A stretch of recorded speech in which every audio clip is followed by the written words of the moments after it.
Le Poco F3 sorti l'an dernier est un smartphone iconique au rapport qualité-prix très agressif. Souvent surnommé le flagship killer, il a eu un énorme succès. C'est un smartphone qui a beaucoup de qualité, très équilibré, il a fait énormément parler de lui. Et on attendait son successeur avec beaucoup d'impatience. Le moment est enfin venu, j'ai eu la chance de l'avoir, je vais vous dire ce que j'en pense. Bonjour tout le monde, c'est Yannick, j'espère que vous allez bien. Ça y est, le Poco F4 est enfin là. Est-ce que ce smartphone est à la hauteur de son prédécesseur? Le rapport qualité-prix est-il toujours aussi agressif? Est-ce qu'il change? Est-ce que ça vaut le coup de changer si on a le F3? Je vais tenter de répondre à toutes ces questions dans cette vidéo. Pour ceux qui ne savent pas, Poco est une marque qui propose des objets connectés, des smartphones, des montres, etc. avec un rapport qualité-prix assez agressif en général. Comme d'habitude, si ce n'est pas encore fait, n'hésitez pas à jeter un œil sur le contenu de ma chaîne et puis si ça vous plaît, abonnez-vous en activant la petite cloche. C'est le meilleur moyen gratuit de me soutenir.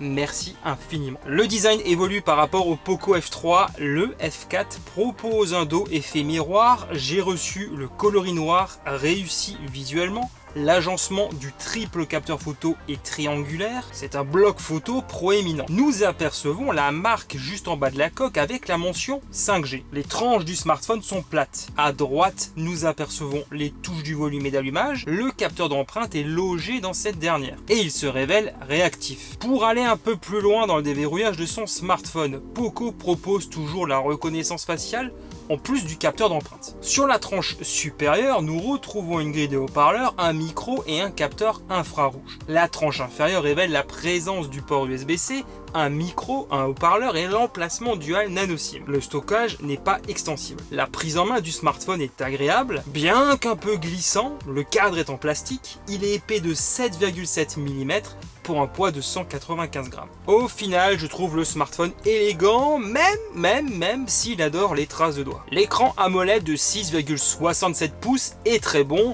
Poco nous propose une nouvelle fois quelque chose de très qualitatif. Un truc que j'aime beaucoup, c'est un écran plat et non incurvé. J'avoue avoir une préférence pour les écrans plats personnellement. Il affiche 2400 par 1080 pixels au taux de rafraîchissement maximal de 120 Hz. Aucun problème pour l'utiliser en extérieur avec un pic à 1300 nits. Le capteur photo frontal est niché dans le poinçon centré sur la partie supérieure. La colorimétrie est toujours ajustable en fonction de ses goûts. Poco communique sur une certaine fidélité des couleurs à travers sa fonction TrueColor. C'était déjà une grande force du F3, ça l'est toujours sur le F4. C'est tout de même sympa de visionner ses contenus favoris sur une telle dalle. Je n'ai jamais été déçu personnellement par leur proposition jusqu'à présent. J'ai déjà beaucoup parlé de l'interface MIUI 13 basée sur Android 12 sur ma chaîne. Cette interface propose des trucs vraiment sympas. Par rapport à MIUI 12.5, il n'y a pas beaucoup de changements. Donc je vais me répéter un peu.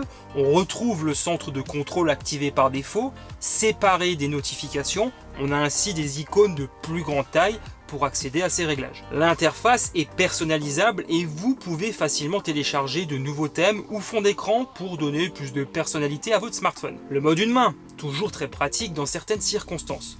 Et c'est une fonctionnalité bienvenue sur un écran de grande taille. La barre latérale que l'on retrouve dans les fonctionnalités spéciales, vous pouvez superposer vos applications à travers des fenêtres flottantes. C'est aussi un truc que je trouve toujours très pratique. Dans la galerie photo, MIUI propose des options pour supprimer des objets ou des personnes. Vous pouvez ainsi corriger vos photos, comme supprimer votre belle-mère qui fait du photobombing ou un passant en arrière-plan. Alors ça fonctionne moyennement je trouve, dans les faits si on regarde dans le détail on verra que quelque chose a été effacé. C'est comme bizarre, une petite bouillie de pixels comme ça. Donc je conseille de l'utiliser surtout sur les sujets qui ne sont pas trop envahissants sur la photo. Toujours beaucoup d'applications préinstallées, mais on peut supprimer ça assez rapidement. Moi, je vais pas forcément trop m'y étendre non plus. Le Poco F4 est propulsé par le Snapdragon 870 compatible 5G. C'est exactement le même socle que sur le F3. Et je vais vous dire, je suis pas forcément déçu que Poco ait choisi de conserver ce socle sur ce nouveau smartphone. Même si j'aurais quand même apprécié un petit upgrade pour l'occasion,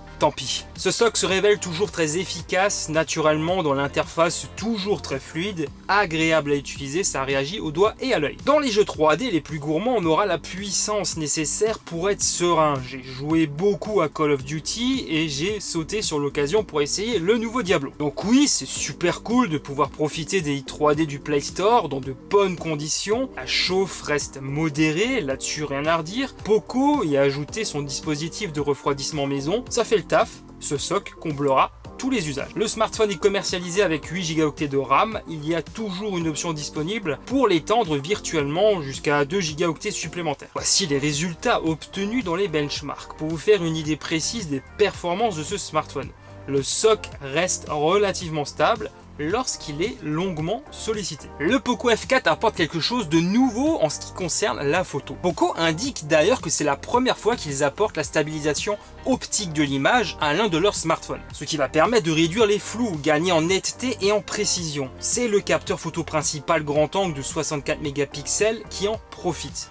Le second est toujours un ultra grand angle de 8 mégapixels et le dernier un capteur macro de 2 mégapixels. Vous savez sans doute ce que je pense de ce dernier. Dans les faits, on ressent clairement une nette amélioration par rapport à l'an dernier. En plein jour, les clichés offrent beaucoup de détails. Les couleurs semblent fidèles à la réalité, la plage dynamique est bien gérée, les lumières vives en arrière-plan ne font pas galérer le capteur photo de 64 mégapixels de Sony. Bien évidemment, par défaut, on a un traitement d'image pixel binding. Pour rappel, cela combine plusieurs pixels en un seul. Pour capturer plus de lumière, on a bien sûr un mode 64 mégapixels disponible, à utiliser surtout quand les meilleures conditions de luminosité sont réunies. Le capteur ultra grand angle de 8 mégapixels propose des prestations honorables, mais on ressent une nette différence avec le premier capteur. On a bien moins de détails à mesure que l'on se rapproche des bords de l'image. J'ai aussi remarqué des difficultés avec les lumières vives par moment. Le capteur macro, on se demande toujours pourquoi il l'ajoute. Les clichés capturés avec sont assez peu exploitables. De nuit, le traitement d'image se révèle efficace. On aura des clichés exploitables dans une certaine mesure. Le lissage n'est pas très prononcé, mais si on regarde de près, on verra du bruit numérique. Dans tous les cas, le résultat est là. On récupère du détail et de la couleur. C'est plutôt satisfaisant, je trouve. De ce point de vue, le capteur photo frontal de 20 mégapixels est correct, mais a du mal avec la gestion de l'exposition. C'est un constat récurrent sur mes derniers tests de smartphone. Le F4 n'y échappe pas. Avec ce smartphone, on pourra filmer jusqu'en 1080p à l'avant et jusqu'en 4K à 60 images par seconde à l'arrière. Alors à l'avant, pas de miracle, on aura des petits soucis d'exposition, mais au niveau de la stabilisation, en tout cas, ça me semble pas si mauvais. En tout cas, là, l'image, j'ai l'impression que c'est plutôt correct. Et à l'arrière, avec la stabilisation, y compris en 4K, aucun souci.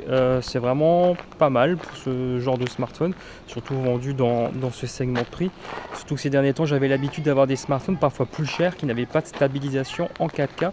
Donc là, je suis plutôt content. On a une bonne qualité d'image, une bonne gestion des lumières vives. Donc rien à signaler là-dessus. Plutôt content.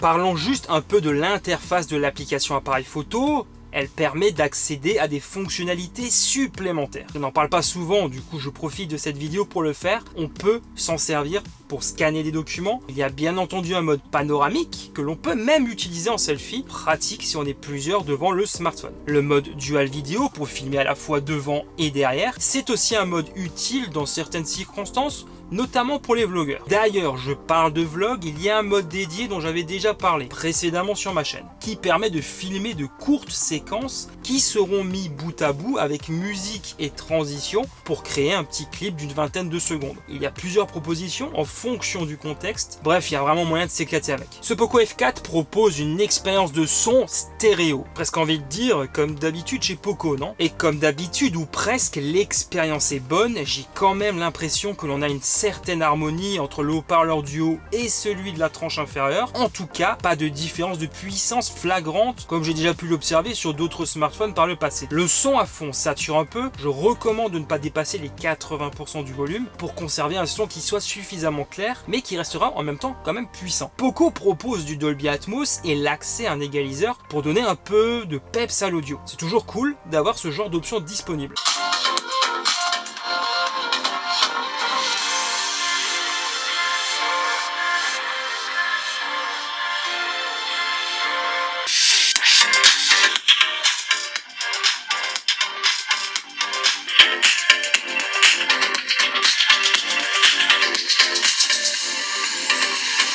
L'autonomie de ce smartphone est satisfaisante grâce à sa batterie de 4500 mAh pour tenir une grosse journée sans trop de problèmes, voire davantage à condition, comme je le dis souvent, d'être plus modéré en ce qui concerne la vidéo et les jeux. Je n'ai pas parlé du contenu de la boîte en début de vidéo, mais on va pouvoir compter sur un chargeur de 67 watts fourni.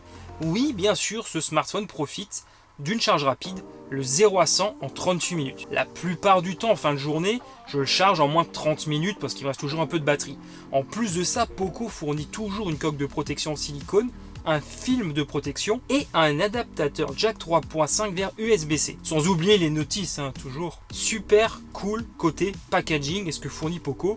Toujours très bien. Ce smartphone sera bien sûr disponible sur le site de Poco, mais aussi disponible auprès d'autres sites de vente en ligne, en 3 coloris, vert, gris et noir, en 828 ou 8256 à partir de 399 €. Poco propose sur son site écouteurs et montres connectées en guise de cadeau du 27 juin jusqu'au 2 juillet pour les premiers arrivés. Le Poco X4 GT, dont la vidéo va bientôt arriver bien sûr sur la chaîne, profite aussi d'une offre spéciale. Je vous mets toutes les infos à l'écran et en description bien sûr. Le Poco F4, comme vous avez pu le voir, n'est pas une énorme évolution par rapport au modèle de l'an dernier. On conserve le Snapdragon 870, on gagne en qualité photo et vidéo, on gagne également en charge rapide. Et dans tous les cas, on conserve ici un bon rapport qualité-prix. Changer pour ce F4, si vous possédez le F3, va surtout dépendre de l'importance que vous accordez à la photo et à la vidéo. Autrement, l'intérêt sera sans doute très limité. Et là-dessus, on va être clair. Au final, c'est un excellent smartphone. Il rehausse un peu le niveau sans changer fondamentalement la donne. Dites-moi en commentaire si vous comptez l'acheter. Il vous plaît? Il vous déçoit? Donnez votre opinion à ce sujet. Voilà, ainsi s'achève cette vidéo. Comme d'habitude, si elle vous a plu, un immense merci de me soutenir en lâchant un gros pouce en l'air et en vous abonnant si ce n'est pas encore fait. C'est extrêmement important pour moi et l'évolution de la chaîne. Merci infiniment. Je vous retrouve très vite pour de nouvelles vidéos. D'ici là, prenez soin de vous, portez-vous bien. Allez, ciao tout le monde.